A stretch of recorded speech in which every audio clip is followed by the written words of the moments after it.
السلام علیکم ناظرین، جامعہ اسلامیہ مخزن العلوم کراچی کے اسٹوڈیو سے اپنے میزبان عامر احمد عثمانی کا سلام قبول کیجیے۔ یہ سلسلہ بڑا زبردست ہونے والا ہے۔ اس میں ہم نے مختلف مدارس کو کور کرنا ہے، وہاں کے نظام تعلیم، وہاں کے اسٹرکچر، وہاں کی بنیادیں، وہاں کی تعلیمی اور بنیادی حیثیت، یہ سب چیزیں اس میں آئیں گی۔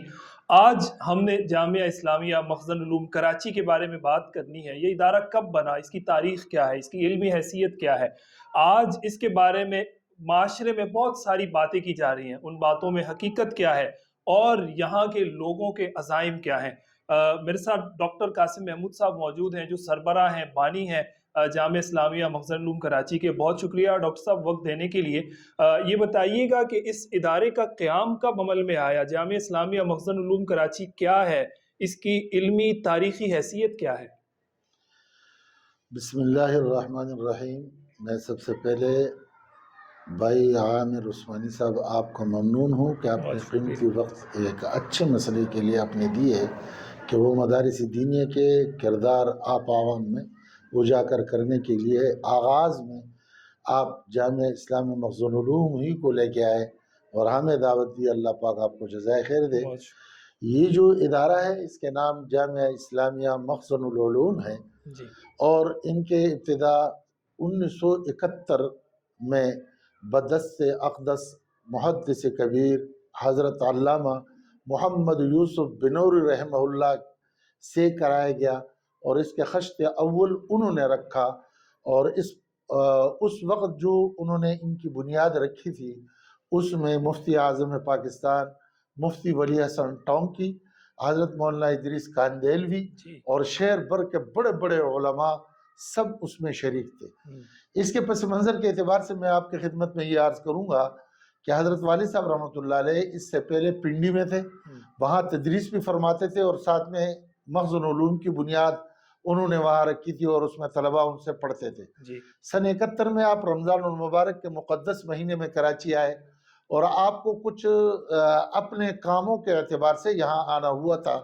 اس میں محدث کبیر حضرت مولانا محمد یوسف بنوری رحمۃ اللہ علیہ سے چونکہ آپ کے تعلق تو ان سے آپ ملے، تو جب آپ ان سے ملے جہاں اس وقت مخزن علوم کے عمارت ہے اور یہ جامعہ جہاں واقع ہے، اس جگہ کے اعتبار سے حضرت محدث کبیر مولانا محمد یوسف بنوری رحمۃ اللہ علیہ کو یہاں کے حالات عوام نے اس انداز سے بتلا دیے تھے کہ وہاں ایک تو عیسائی مشینری کی سکول سنجوز وہ کام کر رہی تھی اور ساتھ میں دوسرے فرق جو کہ غلط عقائد کے مالک تھے وہ مسلمانوں پر اس ترتیب پہ محنت کرتے تھے کہ رفاہی اعتبار سے ان کی تھوڑی سی خدمت کرتے تھے اور پھر اپنی نظریات اور عقائد کی طرف ان کو لے کے آتے تھے۔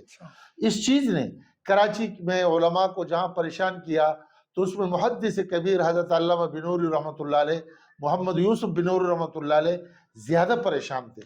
جب حضرت والد صاحب حضرت مولانا مفتی محمد مظفر الدین صاحب رحمہ اللہ سے ان کی ملاقات ہوئی تو انہوں نے ان کو پر زور دیا کہ آپ یہاں ایک ادارہ قائم کریں اور مقصود ہمارا یہ ہے کہ اللہ کے دین کو تحفظ ملے، عوام کی نظریے اور ان کے عقائد کے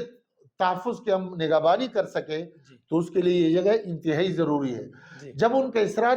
بہت زیادہ ہوا تو حضرت والد صاحب رحمۃ اللہ علیہ نے حامی بھری اور پھر اس کے بعد یہاں اس کی بنیاد درس قرآن سے انہوں نے شروع کیا اور پھر کتابوں میں سب سے پہلے موقف علیہ شروع کرائی۔ پھر جب انہوں نے معقول کی کتابیں شروع کرائی تو پھر لوگ دڑا دڑ یہاں آنے لگے اور آنے کے بعد اللہ کریم نے ایسے زبردست ترتیب پر اس ادارے کو قبولیت دی کہ اس میں بڑے بڑے علماء کرام وقت کے اپنے حیثیت کے اعتبار سے ایسے تھے کہ جیسے کہ علمی پھاڑ۔ ان میں سے کچھ کے نام اگر آپ لینا چاہیں ان علماء کرام میں سے جن کا آپ تذکرہ کر رہے ہیں۔ اس میں استاد العلماء حضرت مولانا جلال الخالق صاحب رحمۃ اللہ علیہ جو اکوڑا خٹک میں انہوں نے پڑھایا اور یہ ہندوستان میں جامعہ امینیہ کے فارغ التحصیل تھے،